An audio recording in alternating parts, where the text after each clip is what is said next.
typically in codependent meetings, you get avoidance advice or you get empty hope. Do these 3 steps and you're free.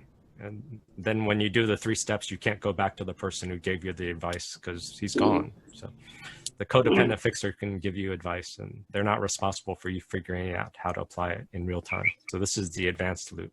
So narcissists tend to do the inside loop 1, 2, 3.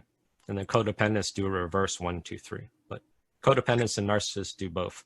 So a narcissist does word salad because they're fishing. They want a reaction out of you. So they say stuff, they throw stuff out there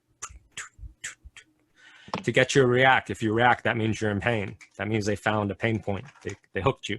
But even giving you word salad is going to hook a codependent. But any sort of emotional intensity is going to hook a pain experience. That pain experience creates an opening. So they want to fish to get an opening. When they get an opening, then they can amplify the hook with interpretation and judgment. So I threw a bait back out and I said, oh, I was a virgin until 27. He took that as a potential painful experience and then he tried to amplify. He tried to judge and reel me in. Number 2, tried to reel me in by saying, are you like an incel? He's trying to reel in the pain because I gave him a bite. He thought it was bite. He tried to reel it in by altering my perception, by linking my 27-year-old experience by my story, amplifying it to the incel. Then he was going to amplify it to Elliot Rodgers' incel story. So he's trying to alter my perception because I opened the door by sharing my story. So when a codependent shares story, you open the door for the narcissist to amplify your story so that next time you remember, it's even worse. Because every time you relive a memory, it gets re-remembered with the new material you put into the memory, which is why Brian Williams remembered he went to whatever, or Clinton remembered she was in the line of fire, all the stuff. So, because they keep retelling the story. Every time they retell the story, they amplify and change it a little. So after 50 times retelling the story, the details can be highly distorted, and they genuinely think that's what happened. So when he was trying to alter my perception by planting incel and all this stuff and talking in the confident, godlike authority tone, so it sounded like he was certain, that was essentially trying to silence my read of myself. So he was trying to alter my perception, reel me in. And then the number 3 thing is to silence my truth and let his truth superimpose on me, number 3. And then that's sealing the deal, sealing the memory. And then they run away. They're able to dump crap and they get an easy win. 1, 2, 3.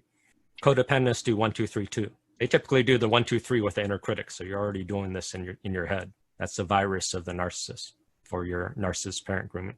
Your inner critic looks for pain, then it looks to amplify it.